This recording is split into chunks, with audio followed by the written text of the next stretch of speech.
Já, komið sæl, sunnudagur, Synir Egils hilsa, síðusti þáttur fyrir kosningar, en við munum eflaust ræða talsvert pólitíkina, en á eftir koma þeir duettinn úr RÚV, Bogi Ágústsson og Ólafur Þórn Harðarson og við ætlum að fara svona bæði yfir pólitíska sögu fyrir kosningar og svo náttúrulega stöðunni eins og er núna, en við byrjum hérna vettvangi dagsins, Guðmundur Steingrímsson, doktorsnemi í hverju? Umhverfisvæðin. Já. Þóra Kristín Árnadóttir, hvað ég fór ég rátt með nafni? Þú fórst rátt með föðurnafni mitt. Ásgeirsdóttir? Já. Eins og ég er búin að segja þetta oft. Já. En þú ert upplýsingafulltrúi? Já. Hjá Íslenskri erfðagreiningu. Og Jakob Bjarnar Gretarsson, blaðamaður. Og með þér er sonurinn, Loki Jakobsson. Öldungur. Loki getur ekki verið eitt, þannig að ég bara var að taka hann með. Það var ekkert neitt annað að ræða. Fallegur hundur sem búin að leggja sig hérna inn í háfur. En ef það heyrist eitthvað svona í krónumánu gengur úr gólfið, þá veit fólk. Já, hann er komin á stjá. Já. Gunnar Smári er hérna líka. Við erum öll velkomin. Takk. Já, hvað lesið í stöðunni eins og núna? Hvað finnst þú? Hvernig heldur þetta? Verður þetta tryggja flokka stjórn? Já, það er allavega stórmerkilegar tölur sem er að koma úr þessum könnunum. Já, sem að ég hugsa svona, fyrst og fremst er að mér finnst landslagi vera þannig og kannski er það löngorðið þannig en þetta er einn staðvistingin á því að það er ekkert kjarnafylgi í gangi. Nei. Það er ekkert til lengur sem heitir að flokkarnir eigi eitthvað og maður minnir sig á það sko, samfylkingin er núna þarna í háum hæðum en það er bara 10 ár síðan að hún kvarnastu því. Veist, hún átti 3 þingmenn hann fyrir 10 árum síðan þannig að veist, og VFG er núna hverfa og jafnvel Framsóknarflokkurinn og þetta eru allt saman flokkar sem að og Sjálfstæðisflokkurinn veist, mælist í 11% og það er flokkur sem að bara fyrir nokkrum árum síðan var talið að ætti alltaf sitt svona 25% kjarnafylgi og að mikið talað um það og þetta er allt saman gjörbreytt og nú er bara á engin eitt inni þannig að það finnst mér vera breytingin sem við erum að sjá og hún er stórmerkileg svo. En hvers vegna er breytingin? Er það bara koma nýja kynslóðir inn sem koma nýja kynslóðir inn og það eru merkilega hliðasögur í þessu til dæmis eins og Sjálfstæðisflokkurinn hefur að mínu viti lengi haft þá svona ímynd að hann sé eitthvað svona stórt tjald í samfélaginu fyrir marga skoðanir og það sé svona staðurinn sem að fólk eigi að vera á ef það vill hafa aðgangað völdum í samfélaginu og svoleiðis, þannig að verið svona eins konar hagsmunabandalag.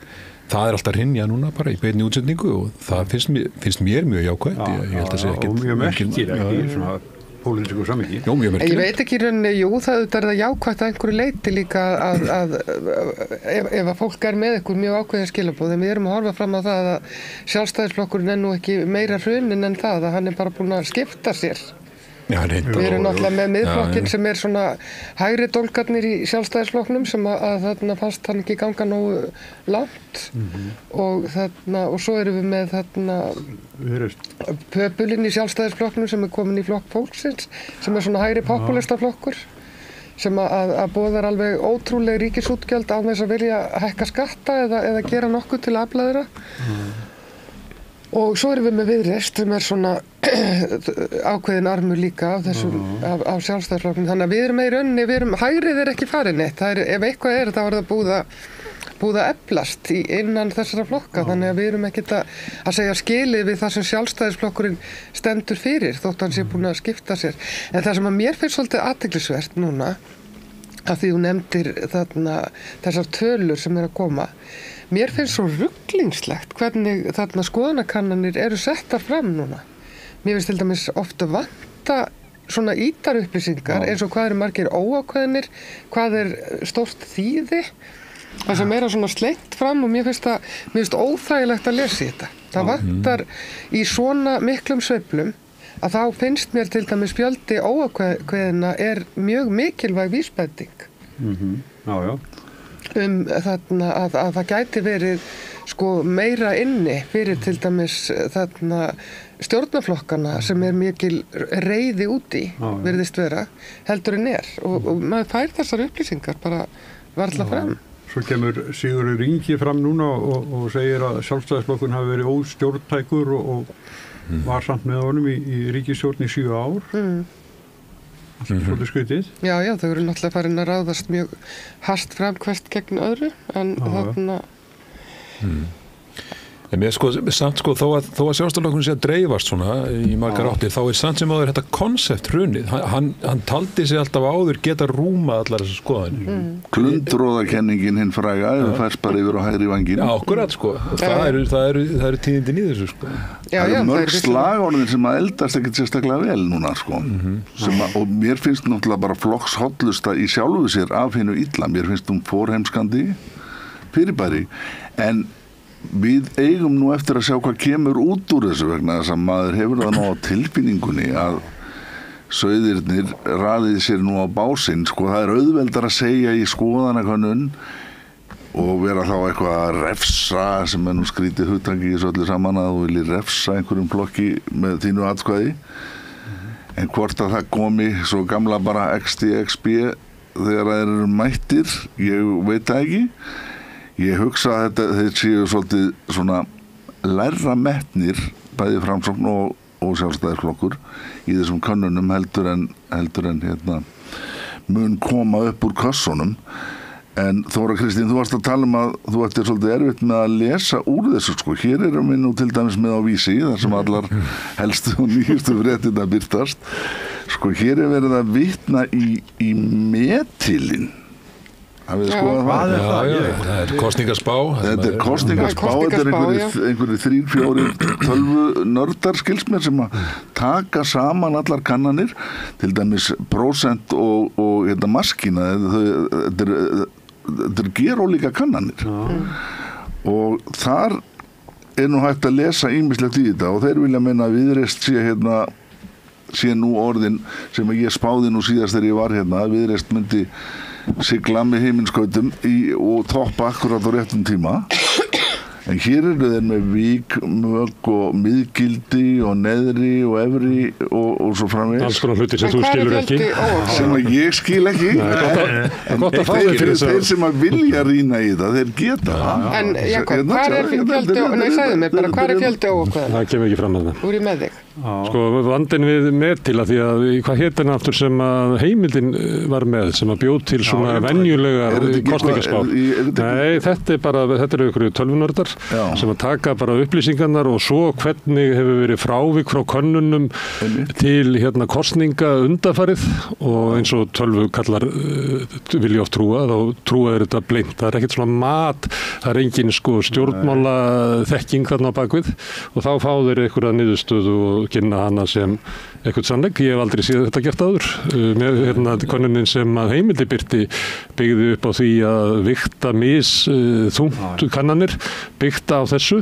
Þannig að til þess prósent myndi vigta minna heldur en Gallup og maskína vegna þess að prósent hefur verið fjær niðurstöðum kosninga hingað til. En með þessi meitil vera svona svolítið ævintýraleg útgáfa af þessu. Þið eruð úti þarna samkvæmt þeirra spá. Já, en ég veit bara ekki grænan grun hvað hann hefur það fyrir sér maðurinn. Ef við erum inn í öllum könnunum, en þá er einhver maður út í bæ sem að segja að við séum úti. Það er bara mjög sérstakt. Og fyrir út að heyra þig endurtaka þetta? Ég bara er að reyna, ég hef enga afstöðu, ég er bara að reyna. En getur þið sagt mér, svo ég komi eins og bara aftur að því sem ég var að segja, hver er fjöldi óákveðina í það er Akkur finn ég þetta ekki? Því að kannanir eins og voru gerðar þegar þú varst ung og þegar við vorum ungir að þá var það verið að hringja í fólk og þá ert þú svarar í símanum og stundum ertu óákveðin, stundum neitar að svara og þá var það yfirleitt birt og svo var birt niðurstöðu þeirra sem tóku afstöðu. Þegar þú sendir út net kannanir, þá sendur þú kannski 5.000 manns og svo tekur þú þegar það eru 1.400 búin að svara og það er ekki margir sem að svara ég er óákveðin því að hvernig myndur þú meta það að ég bara nefndi ekki að svara þessu? Er ég þá óákveðin? Þannig að þannig í netkonunum vantar þeirlega þetta, hversu margir eru óákveðnir. Getur maður þá ekki haka við að maður sé óákveðin í netkonum? Þú getur ekki það. Það bara svo fáir vegna þess að það svo margir sem að sáu könnunina en kusu ekki að svara.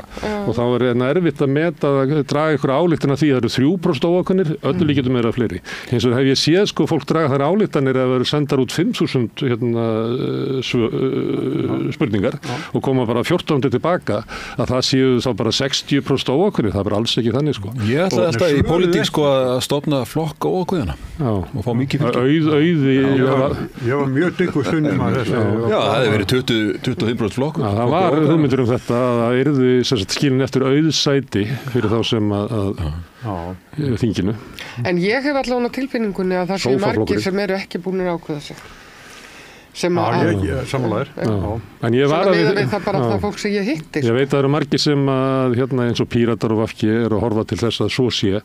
En ég var að við svona óskhyggju það að þeir sem eiga eftir ákveða sig, sem ákveða sig í síðustu vikunni eða kjördag, að þeir hegði sér einhvern hátt stórkostlega öðruvísi en hinir sem að taka fyrir ákvarðanir. Það er eiginlega... Nei, ég gæti trúa því að það sem óánægjan hefur verið mest, þeir svo til dæmis gagnvart Sjálfstæðisflokki og VG og svona, að þeir muni kannski skila sér meira, þeir gefi sér kannski upp frekar sem óákveðna en muni frekar skila sér. Ég held líka að kannanirnar séu mögulega að hafa áhrif á óákveðna. Það er þessi 5% lína sem er mjög svona sálfræðilega erfið fyrir nokkra flokka núna.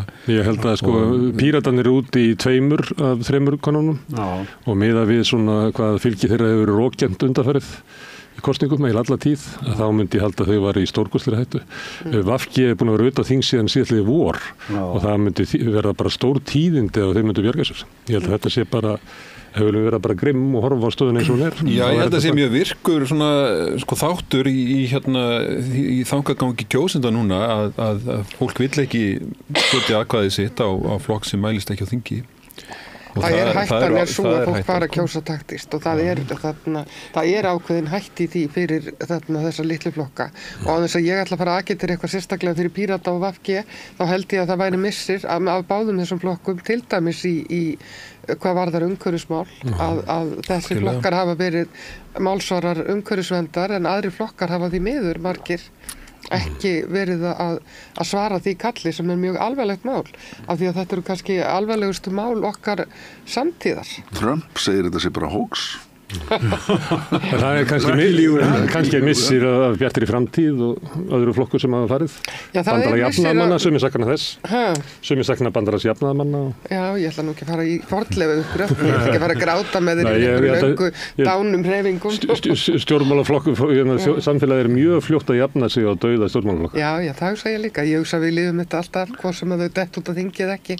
En mér finnst þess vegar að þarna eins og Gummi segir, það er alltaf þarna hættan á því að fólk fara að kjósa taktist og ég sé að vinstrið er að færast mikið yfir á Samfylkinguna og ég velti fyrir mér hvort að Samfylkingin hafi alveg unnið sér inn þetta traust, til dæmis í málum eins og umhverfismálum og fleiri málum. Það sem að mér finnst svona svolítið vanta jafnaðarmennskuna í jafnaðarmennskuna.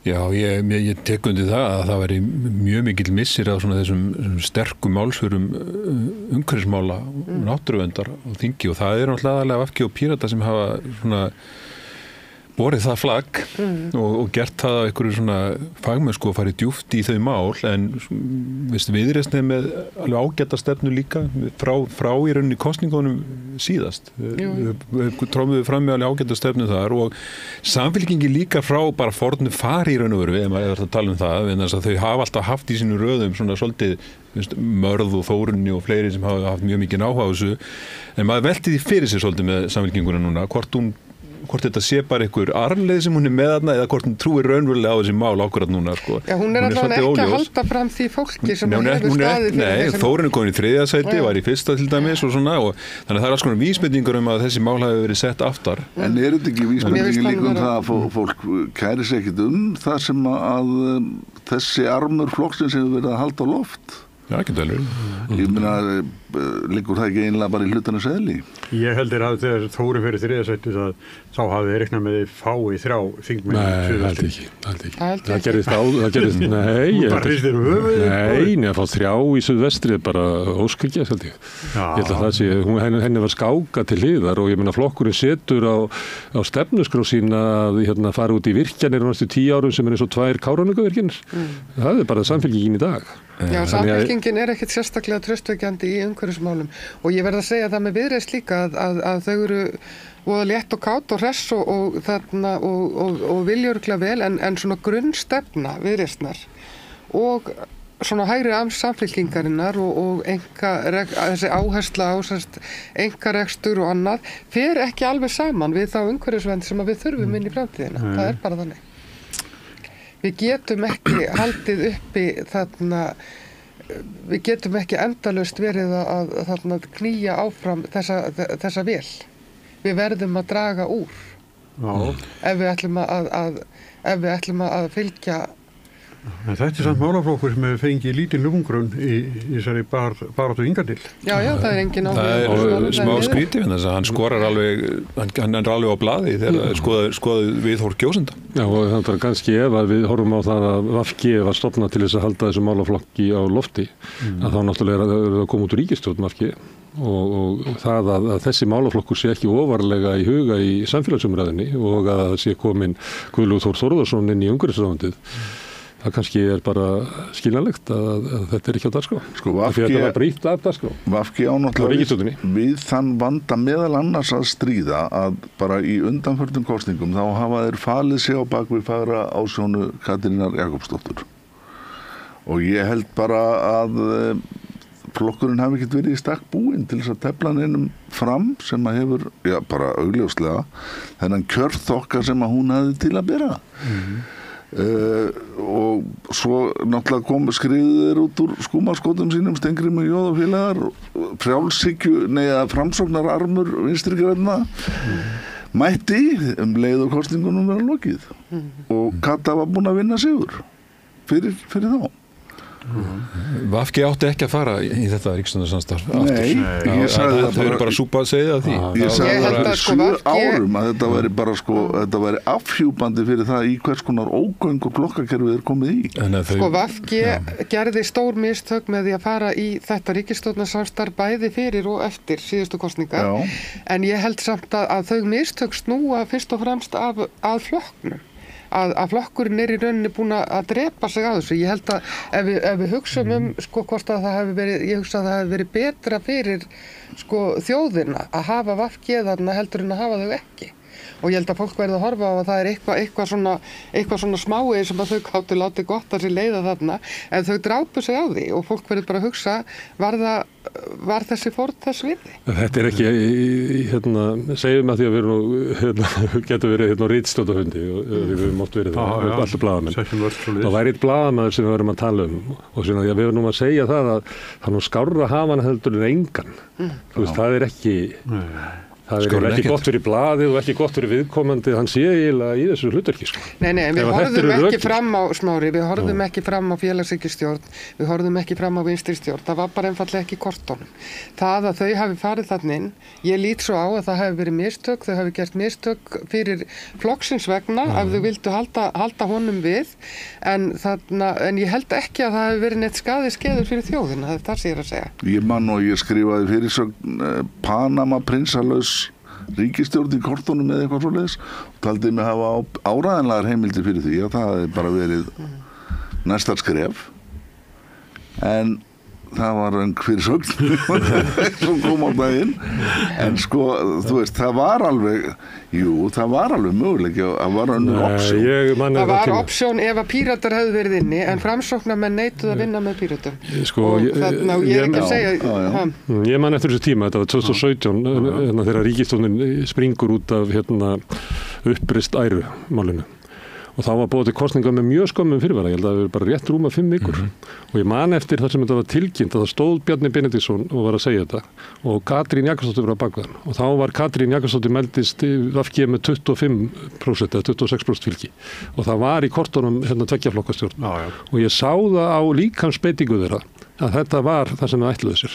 Og ég fór að skrifa þetta og fekk uppskar náttúrulega alveg ótrúlegar skammir vafkiðmanna sem eldu mig bara út alla Facebook til þess að berja á mér.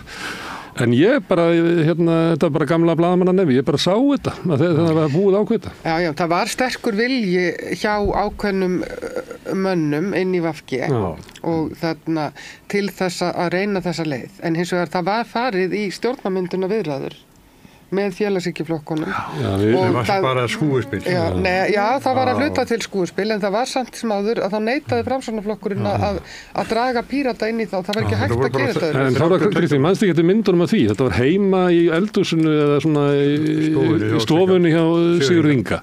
Og talandi líkamstjáningu, ef þú bara rifjar upp myndirnar, þá var þetta ekki stjórnarmynduna viðræður. Nei, ég held að það er mikil áhugaleysi Sigurðar Inga ósaði af myndinni. Já, áhugaleysi hans var algjört og ég held að það hef ekki verið alveg algertinn í VG, en það var vissulega held ég þrýstingur í það átt að fara í stjórn með Sjálfstæðisflokksins. Ég held að Steingrímur það hefur verið þar. Hann sagði þetta ekki í flugstöðun Akureyri. Nei, hann sagði í flugvél. Ég skrifaði einmitt frétt það. Ég fann bara heimildarmann sem heyrði þetta. Manneskja sem sagðist hafa heyrt á samtal hans í síma í flugvél, en við skulum nú ekki, það er náttúrulega ekki alveg. Nei, hann var að ræða við Sessunautsinn sem var bara, held ég, bara runglega hreyfingu Sjálfstæðisflokksins eða eitthvað.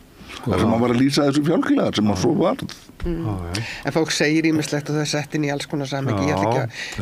Ég held að hann hafi verið áhugamaður þetta, en dreg enga fjöðru við það. Hvað sem hann sagði í þessari flugvél. Styrmir heitinn var líka mikill áhugamaður þetta. En ég held að það yrði missir að missa Svandísi Svavarsdóttur út af þingi og ég held að það yrði líka missir að missa Pírata út af þingi og ég held að það væri betra að þessi flokkar yrðu. Ég vona samt til að segja á sósíalistana líka, en mér finnst svolítið leiðilegt að við erum nú bara að færa til fólk í þessu mengi. Við erum alltaf, það er miðjan, það er hægri, það er vinstri og við erum að færa flokk milli vinstri flokkana, við erum að færa fólk þaðan. Það er engin landvinningar, það er engin breytt hugsun í gangi. Eru Píratar miður? Nei, mér finnst þetta tengjast vegna þess að eitt sem að Drífa Snædal hefur sagt, að það að hafa gangað inn í ríkisstjórn með Sjálfstæðisflokknum hafi ekki bara eyðilagt VG, heldur eyðilagt vinstrið.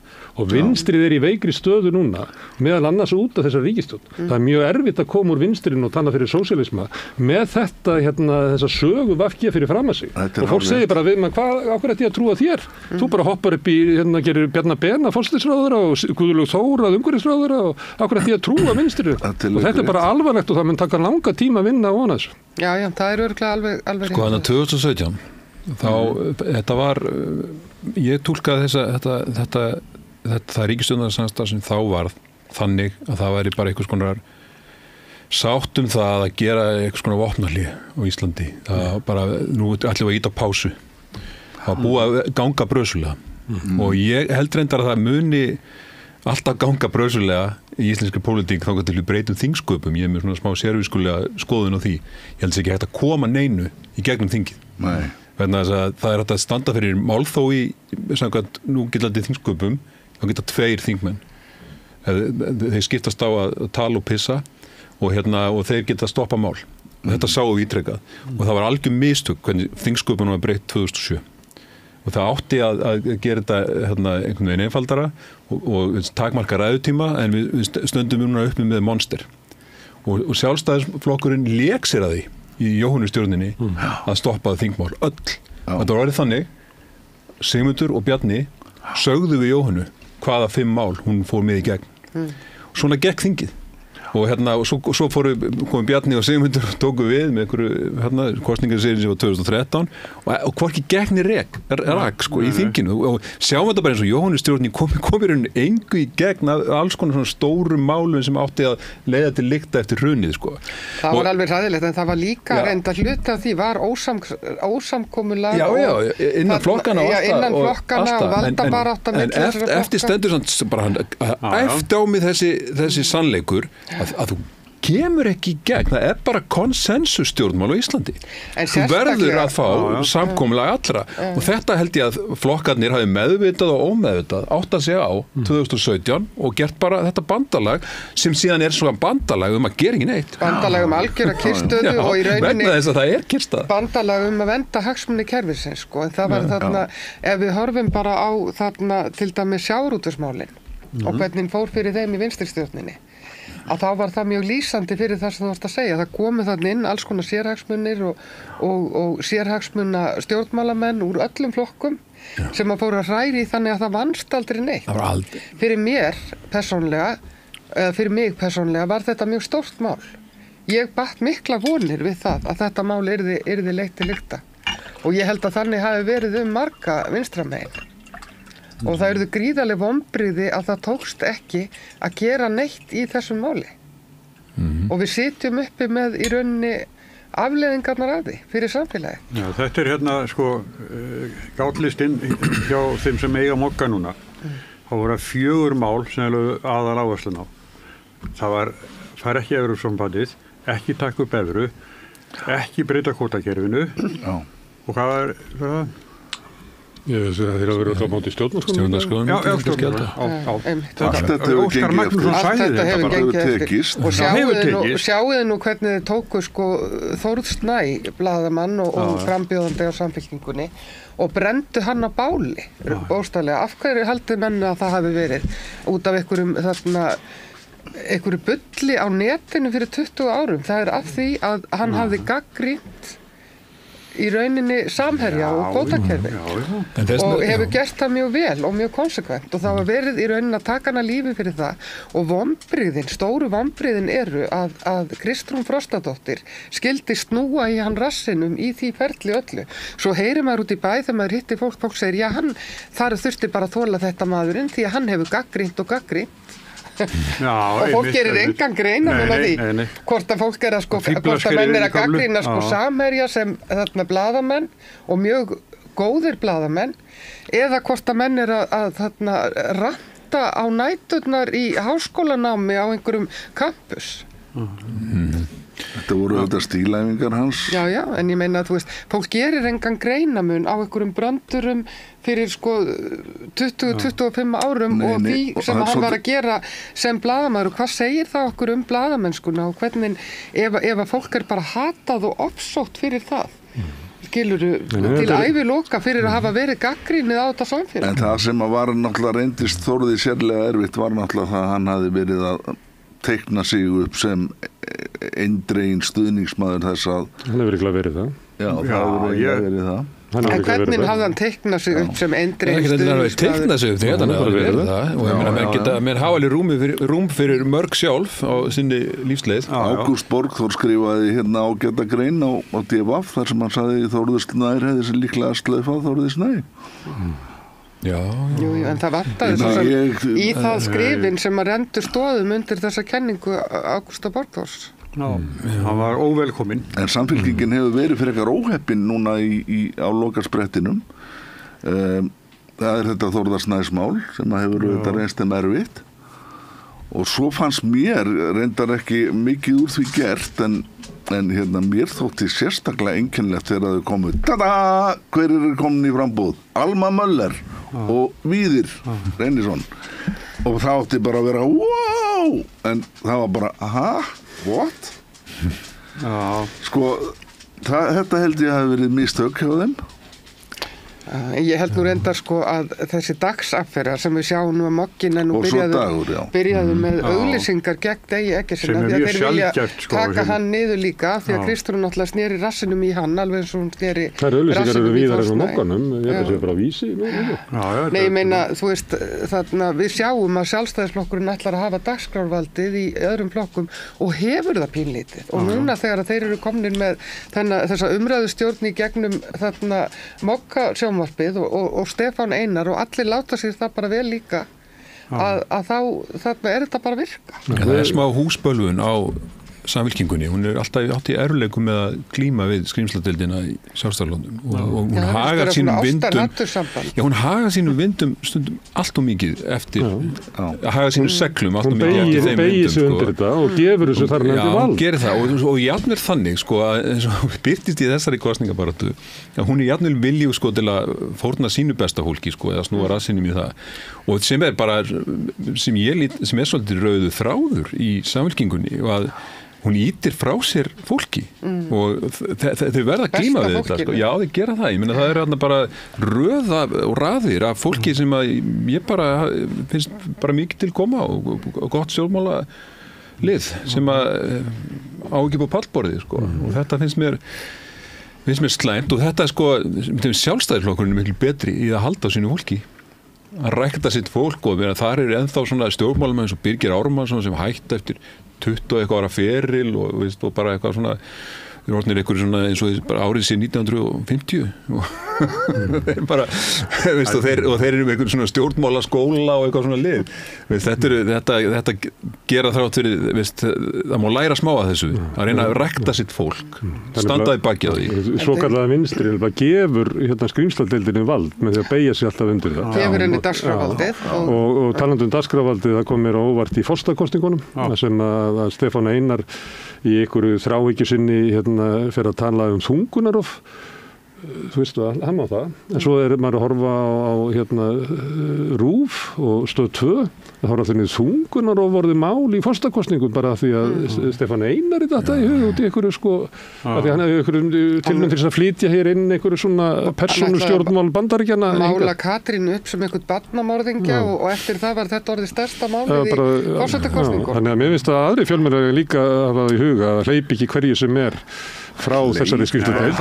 En síðan það sem að minnstu bæði Guðmundur og Þóra að tala að við verðum náttúrulega að kunna það sem samfélag að verja þá sem að gagnrýna valdið ríku og voldugu betur en við gerum. Því að það fólk bara skilið eftir á berangri, ég meina RÚV getur ekki svona varið sko fólki sem að skrifaði Samherja eða fjallaði Samherja Þórður Snær annan dæmi og ég meina við þekkjum mörg dæmi það að þegar að þessi skrímsladeild fer af stað að þá tilhneiging í samfélaginu að rökkva tilbaka og ekki þú veist að vona að þetta komi ekki að mér og þá erum við að gefa þeim bara ógeðslega mikið vald sem að þeir ekki skilið og þeir fara ekki vel með. Við erum líka að gefa frá okkur almannahagsmuni þegar við gefum þeim þetta vald. Ég held að þetta sé mjög sko þarft að setja þetta miklu meira upp á yfirborði líka. Þess að ég kynntist í alveg þegar ég var í framboði og var náttúrulega þingmaður eins og fyrir Norðvesturkjördæmi og svona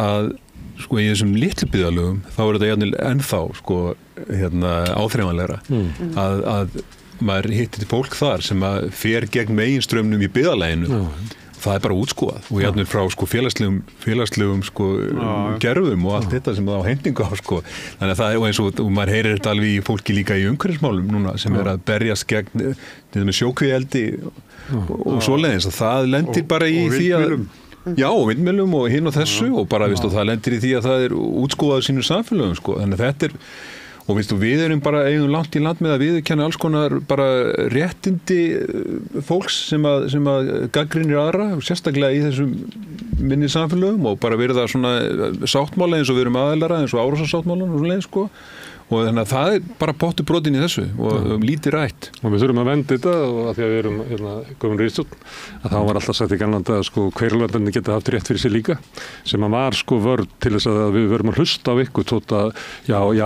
Böddi segja allir sko en við verðum bara ekki að hlusta á hvað hann er að segja því að við eigum ekki að hlusta á það sko hvernig samfélagið er að reyna að ýta í burtu allir sem eru gaggrínir allir sem að setja sig upp á móti sko meginströmmum.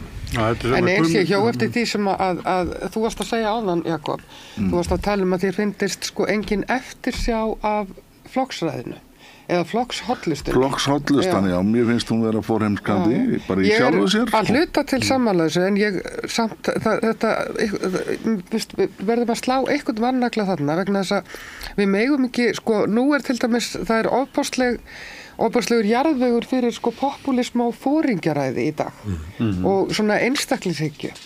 Flokkarnir sem slíkir og þessi vettvangur til þess að sko starfa að einhverjum þjóðþrifamálum að koma sínum hugsjónum á framfæri í gegnum þessi batteri, það má einhvern veginn ekki, við höfum ekkert annað sko lýðræðislegt módel fyrir fólk til þess að vinna að. Þannig að ef við gefum skít í þetta og fólk bara flakkar á milli og mjög svona ábyrgðarlausan hátt eftir einhverjum misgáfulegum fréttum, þú veist að þá erum við ekki með neitt. Þá er þetta fólk sem er velst inn á þing og í ríkisstjórn, það er ekki með neitt batteri, neitt alvöru body sem að segir þeim hvenær þau eru að fara út á sporinu. Er þetta kerfi eitthvað til þess að vera að standa endalaust vörðum, eins og Gummi var nú að tala áðan með þetta að það sé mjög auðvelt að drepa mál, taka þau í gíslingu, hindra framgang mála. Hvað viltu fá í staðinn, Jakob? Viltu einræði? Mér virðist bara eins og það sé ekki, þegar einu sinni búið að setja eitthvað eitt á, þá verður það ekki svo glatt af tekið. Sko, þetta tregðu lögmál í kerfinu er gersamlega óþolandi. Af hverju er ekki hægt að breyta einhverju sem öll rök hníga að séu réttmætt. Það þeir sem að fara með völdin í samfélaginu vil ekki breyta því. Nefnilega. Ég hlustaði á... afnumir það ekki? Það er auðvaldið. Það vil ekki afnuma það frekar í flokksræði. Jú, Guð minn góður. Ég er ekki að tala fyrir neinum sjónarmiðum, en sko ég hlustaði á podcast Björns Inga þar sem var með Eyþór Arnalds og Vigdísi Hauksdóttur sem gesti. Það sem þú leggur á því, Tryggvi. Hefur ekkert að gera. Er það nýlegt það? Nei, já, þetta er held ég ekki frá þau voru saman í borgarstjórn. Ég er svolítið svona sverma fyrir skemmtanagildinu frekar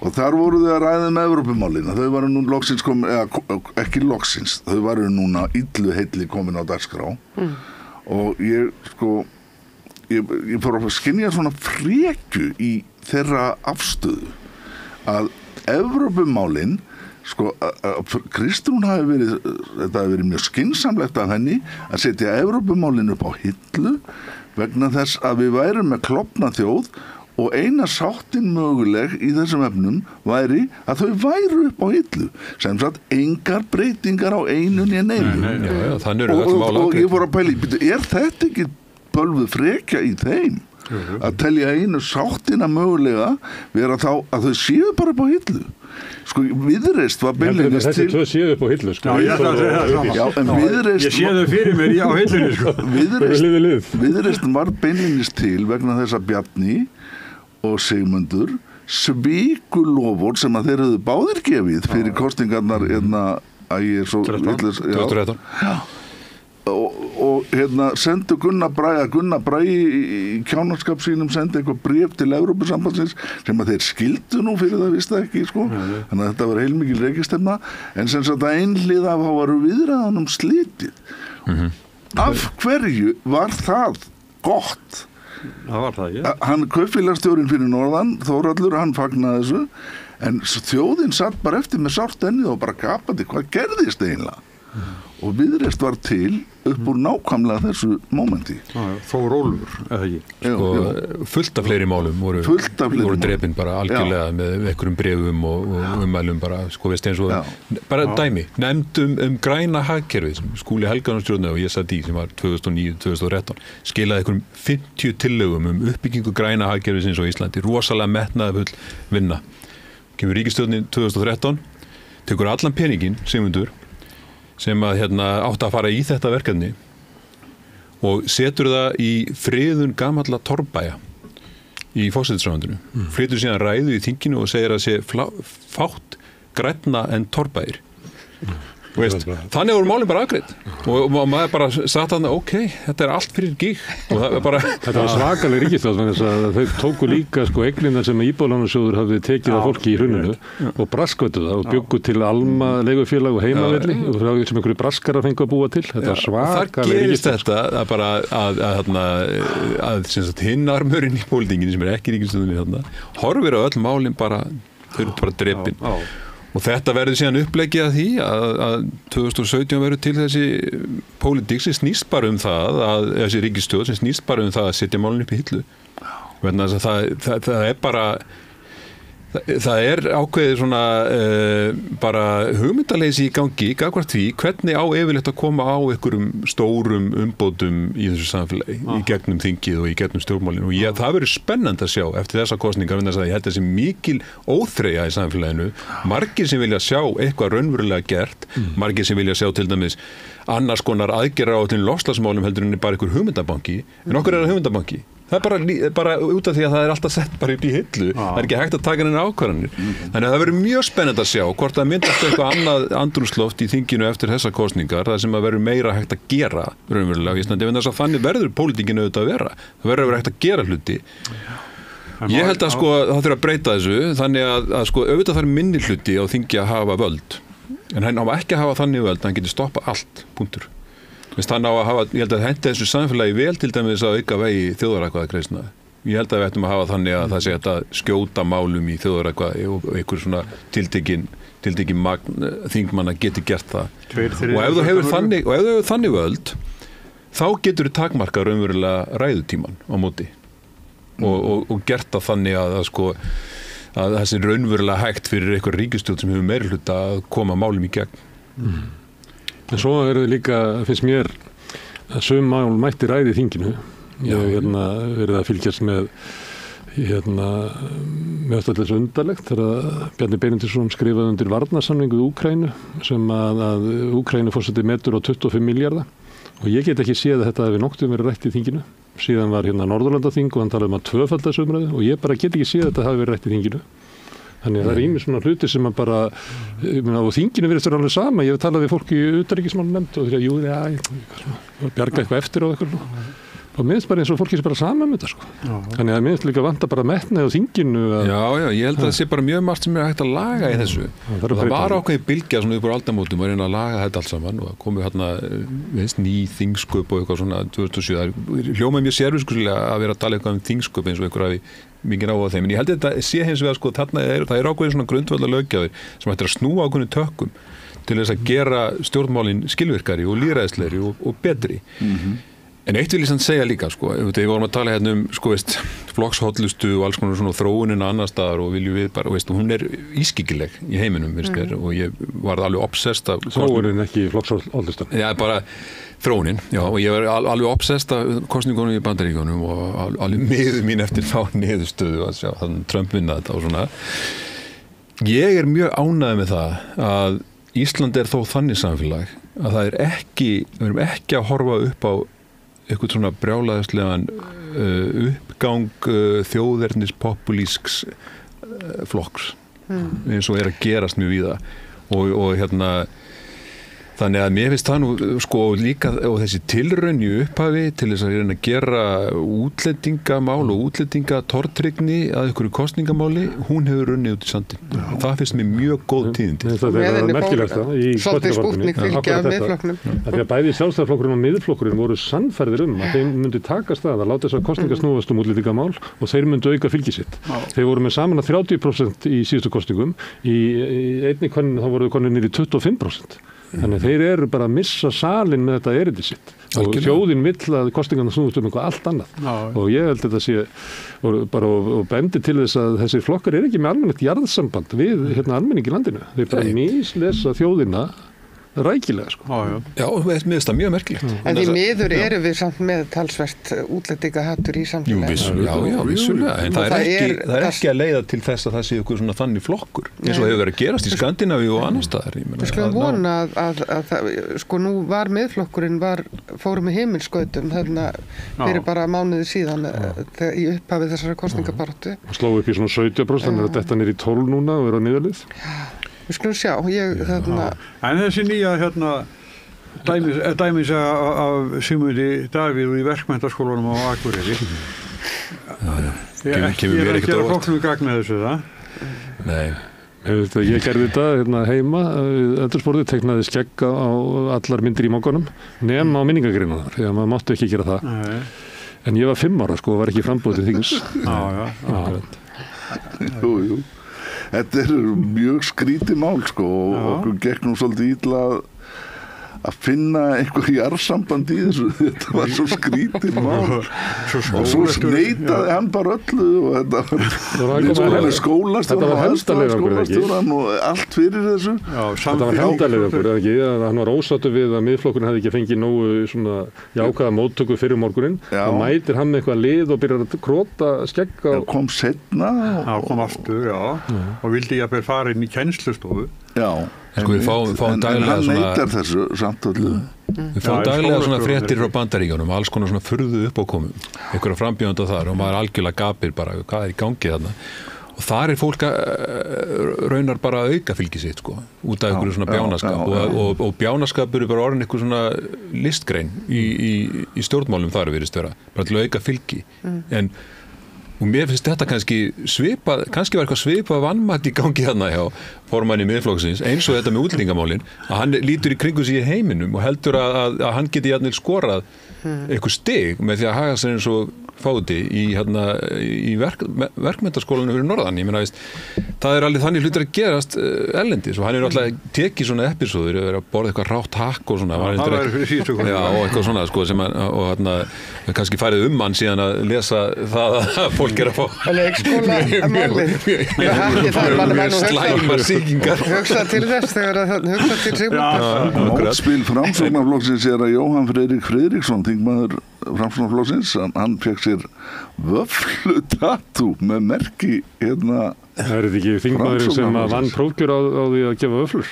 Já, hann var vöflukalli. Hann vöflukalli. Ef þið kom ekki étið þær alla sjálfur. En guð, hvað þetta ljótt tatú, maður. En Þóra Kristín nefndi hérna áðan og mér fannst þess að var að vísa í Flokk fólksins sem að lofar miklu en ekki með neina tekjuöflun nema reyndar að vilja skattleggja lífeyrisiðgjöld til lífeyrissjóða. Þannig að núna þetta þannig að það skattlust það sem að fer inn í lífeyrissjóðin og það ávastara meðal annars með því sem annars hefði verið tekið í skatt og þú átt að fá meira út, það líklega hugmyndin. En þau eru með þessa tillögu sem einhverju segja að geti skilað svona 70 milljörðum. En ég var að því að það var einhver að benda mér á flokkakynningarnar og ég var að horfa á þær núna í morgun.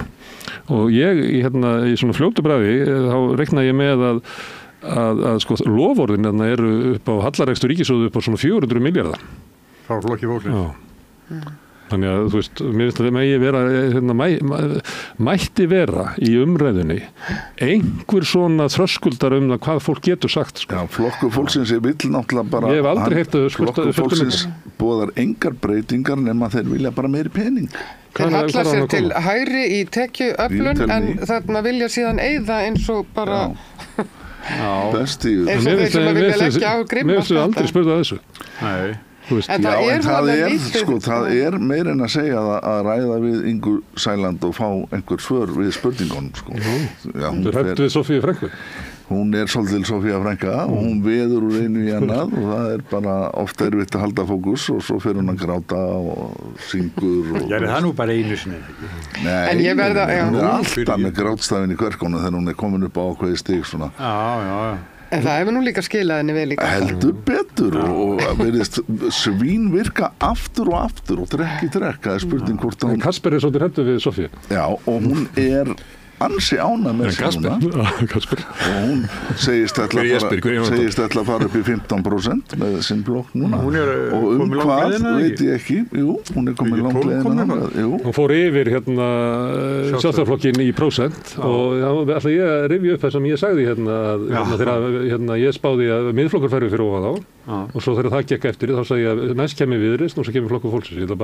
Þetta I told you so augnablikið. Ég sagði þetta einhvern tímann í ágúst. En hvað þetta það veit ég ekki alveg.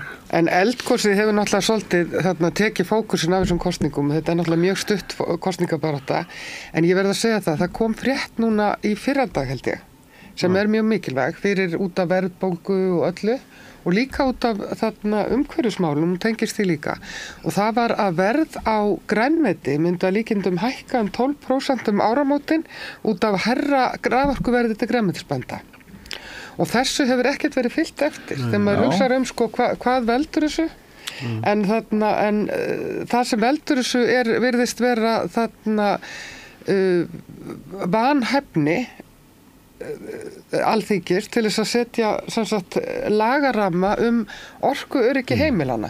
Það komst ekki í gegn, það alveg merkilegt. Það þarf að taka út sem sagt það þarf að taka út ákveðin hluta af orkunni og tryggja að hún fari til heimila á öðru verði og í innan sviga.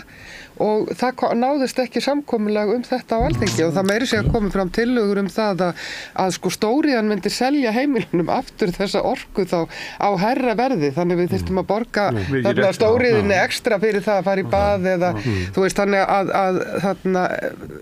og nákvæmlega þetta notað sem áróðursbragð á almenning að þetta sé hluti af þessum orkuskorti sem að svona upplýsingaóreiða sem að verið að tælja okkur trúum að það sé svo ægilegur orkuskortur á Íslandi og núna eigum við að fara að borga miklu meira fyrir innlent grænmeti vegna þess að það sé þarna orkuskortur. En af hverju gekk þetta skortur?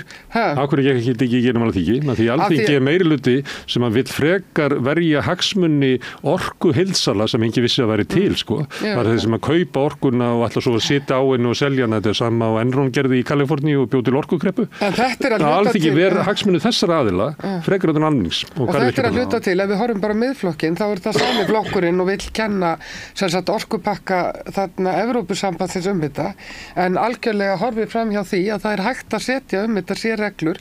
Normenn til dæmis þurft að gera það til þess að ná tökum á þessu í Noregi því að þar fór orkuverð til heimilan upp úr öllu valdi.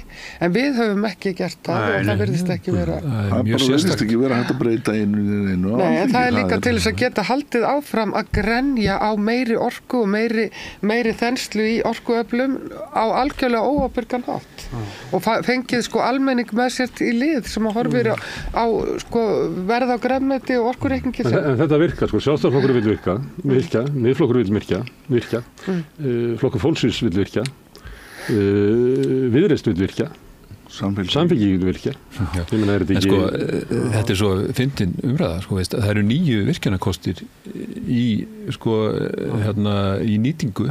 nýtingaflokki í rammaáætlun, búin að vera þar núna og ef maður fer yfir þessa virkjanakosti þeir eru á Reykjanesi og ykkur að fara að virkja á Reykjanesi núna þeir eru á Hengilssvæðinu og það bara svo mikið gest bara í ferðamennsku og hinn og þessu að það bara, menn hika við að fara inn á Hengilssvæði, geta bara eyðilagt böðin þar og allt þetta og svo þetta Þjórsá og það er ein virkjun þar, mögulega, sem að getur orðið og það er blúsandi ósætti hana. Þetta er staðan.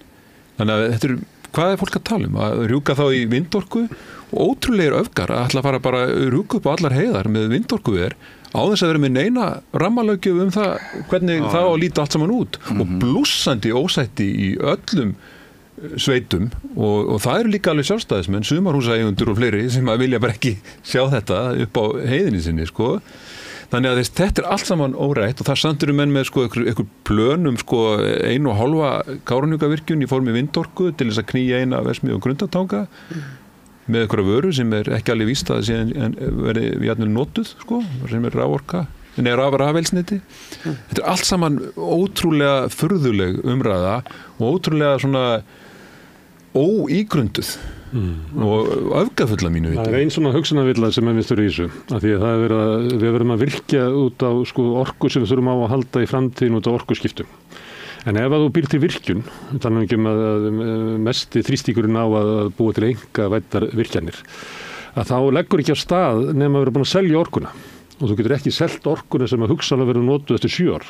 Þannig að þú finnur stórkaupanda til þess að fjármagna byggingu virkjuninnar. Þetta er alltaf verið mótið. Og þá bara ferðu og selur alla orkuna sem bjóst til þess að nýja stórnotanda. Það leysir ekki orkuþörfin í framtíðinni. Þannig að það verður að nota svona hugmyndir að almenningur að við verum að samþykkja virkjanir til þess að við verðum ekki orkuskortur í framtíðinni en þessar virkjanir mun ekki gera það því að þeir munu selja orkuna í eitthvað svona orkan verður bundin í samningum nærtækast er náttúrulega bara að líta á síðustu 10 ár 20% bæst við í orkuframleiðslu á Íslandi og farið í hvað? Gagnaver sem eru aðalega að grafa fyrir Bitcoin og það spurði enginn þjóðin að þessu og samt er þetta einhvern veginn hoggi í stein og ekki hægt að breyta þessu við þurfum auðvitað raforku í orkuskiptin En áður en við rjúkum á stað og ætlum að fara að tvöfalda jafnir orkuframleiðsluna eins og Samtök iðnaðarins heyrist mér að vilja gera og fleiri í nafni orkuskipta og það þarf alls ekki svo mikið orkuskipti, ekki næstu því og þá verðum við auðvitað að tryggja að orkan sem við framleiðum í framtíðinni þá og helst orkan sem við framleiðum núna renni til orkuskipta og þar með til heimila og það ótrúlegt dugleysi í Alþingi að ná ekki að ákveða það og þetta dæmið það sem ég að segja að það eitthvað mikið bogið við Alþingi mikið bogið við það hvernig það skipulagt þannig að ég fullir því að það ríkur meirihluti fyrir því með alþingismanna að vilja forgangsraða í þágu almennings í orkumálum ríkur vilji fyrir því að forgangsraða í þágu innlendrar grænmetisframleiðslu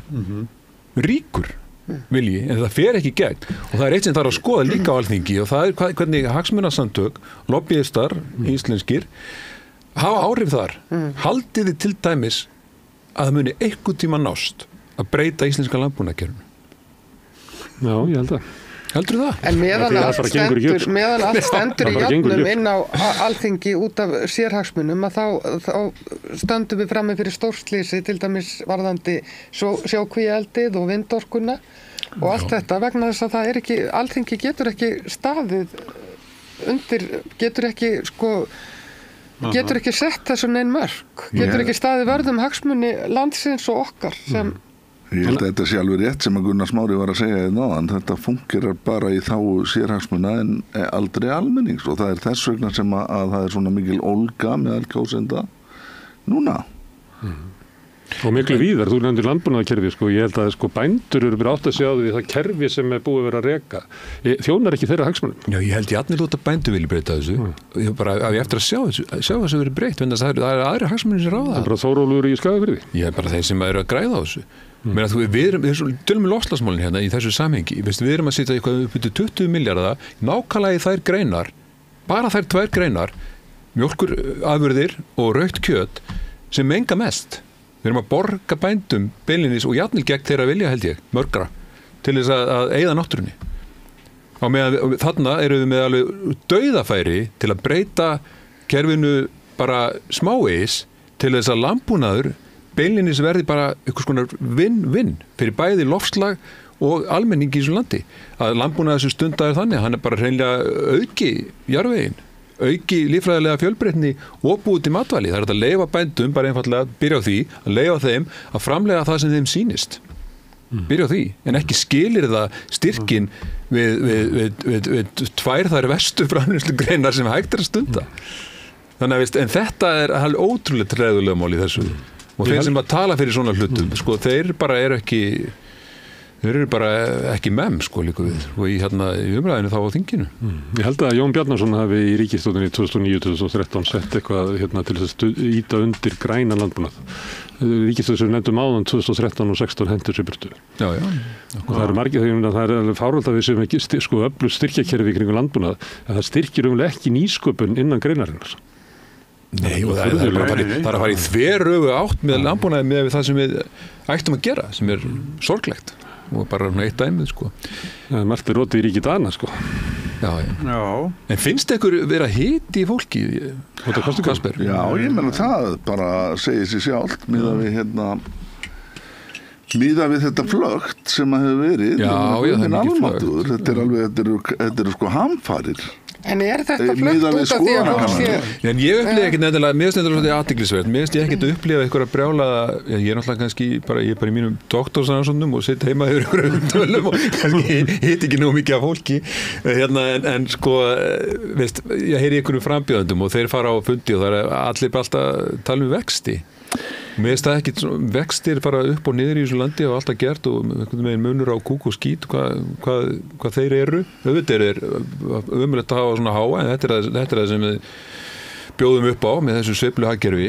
Þannig að það sé aðalatriði núna og þeir eru á niðurleið, þeir verða bara á niðurleið núna, væntanlega. Þeir eru, við þetta nefnilega svolítið rann raunverulega eru vextindir á upplið. Vegna þess að Seðlabankinn lækkar vexti minna en nemur lækkun verðbólgunnar.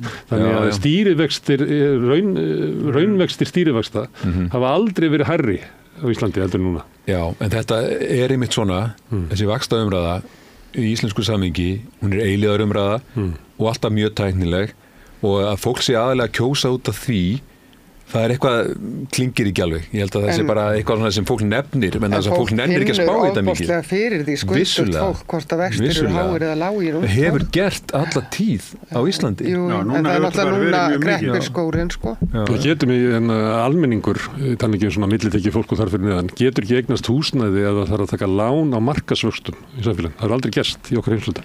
Það er alltaf verið einhverja aðgerð ríkisins eða búa til sko sameiginlega húsnæðissjóði sem að hafa sótt fé út á styrk ríkisvaldsins sem að síðan er deilt út til almennings þar sem það geta keypt húsnæði eða byggt upp leiguhúsnæði þannig getur búið við örugt og ódýrt húsnæði. En nú er þetta verið að byggja fullt á húsnæði í miðbænum sem selst ekki. Nei, við erum í einhverju tilraunastarfsemi þar sem að leysa húsnæðisvanda almennings með því að skilja hann eftir á sko óvarin fyrir verðsveiflum á fjármagni og óvarin fyrir verðsveiflum á húsnæði. Og þetta er náttúrulega einhverju tilraunastarfsemi sem er hérna, við getum bara hort á bara frá öll eftirstríðsárin í okkar heimshluta. Þetta hefur aldrei, þú veist, engu dottið í hug að halda að þetta myndi leiða til þess að almenningu fengi ódýrt og örugt húsnæði. En við erum í einhverju svona kannski út af sömu ástæðum og við viljum láta orku heildsala stjórna orkukerfinu og fleira. Þannig að það er búið að braskvæða allt í samfélaginu með svona grunnþátt eins og húsnæðisuppbyggingu. Sko. Já, það er ekki Sjálfstæðisflokkurinn með blaðauglýsingu það svona vextir í hvað þeir lækka. Þeir býðu eftir þessu. Snúðinni við að þá getur við séð hvað hækkaði þeirra tíð. Sko. Já, en sko þeir býðu eftir þessu í kosningabarátuna að stýrivextir myndi lækka en þeir áttu ekkert von á því að bankarnir hækka svo bara á móti. Nei. Þannig að sko hnífurinn sem ég held á sko, þeir halda bara ekki núna sko. Þeir mistótt þetta algjörlega.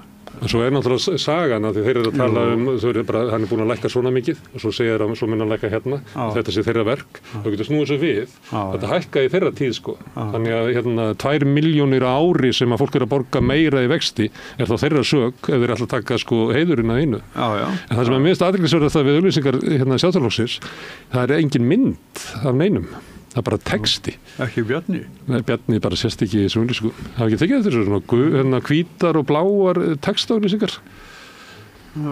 Aldrei manneski á þessu. Því að þeir hafa bara átt að segja á því að þeir get ekki boðið upp á ráðherrana sína. Það er sama með Framsóknarflokkinn. Það er bara eitthvað fólk út að leika og krakkar á skólalóð og svona fótboltavöllur og sést ekki sko forystufólkið. Núna er aðeins að koma sko Ásmundur og Lilja í Reykjavík að þið eru að horfa fram á þeim með 2% fylgi í Reykjavík. En við minnst þetta mjög athyglisvert þetta er fyrsta kosningabarátta sem ég manni frá Sjálfstæðisflokknum sem er bara fela forystufólki sko. Þeir eru í bölvuðum bobba, það er náttúrulega það liggur fyrir. Viðreisn virðist takast að halda svolítið sjó, ég meina maður sér svolítið svona máttvana tilraunir frá skrimsladeildinni að tala um kúlulánadrottninguna Þorgerið og maður bara, það er ekki búið að ræða þetta. En sko Viðreisn er hins vegar með og títtnefndur Stefán Einar reyndi nú að spyrja Þorgerði út í þetta með jafnlaunavottunina sem er auðvitað láglaunavottun og hún sneri þessu upp á hann að hann væri raun og veru höfundur jafnlaunavottunarinnar það var helvíti gott hjá henni en þau virðast ekki þurfa að fá að svara fyrir þetta neitt. Ég meina, mér finnst þetta að vera að brjóta í bága við allt sem að sá flokkur segist vera og ég hef sagt það áður. En hvað er Viðreisn að gera rétt? Nú eru þau búin að rísa, þau eru sá flokkur sem hefur risið mest í þessari kosningu. Þau eru Halla Tómasdóttir þessari kosninga. Þau eru náttúrulega að segja eitthvað ósatt, vegna sem við segja að við ætlum að vera hægra megin í tekjuöflun og vinstra megin í útgjöldum. Sko ég þýðir eiginlega þeir ætla að vera með ríkissjóðu stjarnfræðilegum halla, en samt allar er reynd að hallalaust, þannig að það vantar eitthvað í sögu Viðreisn. Sko þetta er Viðreisn hefur kosningabaráttan hefur spilast vel í Viðreisn því að spjótin hafa staðið á Samfylkingunni og Samfylkingin átti í svona smá erfiðleikum en heldur glettilega sjósamt en Viðreisn í skjóli þar og svo eru ríkisstjórnin í miklu vandræðum svara fyrir það og Viðreisn hefur notið góðs af því. Viðreisn hefur ekki þurft að segja mikið og ég held að þau veit ekki alveg sjálf okkur við erum með svona mikið fylgi en hvaða áhrif hafði Jón inn í þetta? Já, ég held að hann hafi líka haft áhrif en þess að hann neutraliserar sko það eru margir á vinstri kantinum hræddi Viðreisn og Þorgerður talar enn svolítið mikið eins og gamall sjálfstæðismaður og svona það er ennþá svona þessi taug sterkana og Jón hann neutralisera það það er fáið sem trúa því að hann sé sjálfstæðismaður og held að hann sé það alveg örugglega ekki og hans innkoma held ég að sé svolítið vanmyndin í þessu og ég held að fólk vilji frekar sjá hann á þingi heldur en á Bessastöðum sko. Ég held að fáir hafi séð það fyrir sér að hann væri góður þar. Hann var enda rísandi í kosningum. Já, rísandi, hann var mjög sterkt þak á hans fylgi þar sko. Og en ég held hins vegar að hann á sama hátt og fólki fannst það spennandi að hann færi inn í borgarstjórn Reykjavíkur og finnst fólkið alveg spennandi að hann fari á þing. Þannig að held að hans er svolítið afl í þessu. En þau nota hann ekkert í kynningu? Nei, bara að hann sé þarna og það er líka galdurinn hjá Viðreisn núna í þessum daga sem eru til kosninga er að reyna að segja sem minnst og reyna bara að halda þessu fylgi. Og þetta minni mig aðeins á það, Björt framtíð sínum tíma, flokkurinn sem að ég stóð að hann fóð með heimisgautum í könnunum á tímabili var jafnvel stærsti flokkurinn mældur, 25% eitthvað svoleiðis. Svo sáum við eitthvað tíma rýni á því hvað okkur fólk var að kjósa okkur og það fóð svolítið um hann sem að sá að það var alls konar miskilningur. Það var kjósendahópar sem við vorum ekkert endilega alveg sammála sko. Og þetta gerist líka sko, þegar það er flokkur sem að svona safnar fylgi á eitthvað svona svolítið óræðan hátt bara út af mómenti og stemmingu þá getur verið mjög mikilvægt að halda kjafti. Easy go. Það er flókið vegna þess að það er svona eins og fylgið sko leggist upp að bryggjuðinni.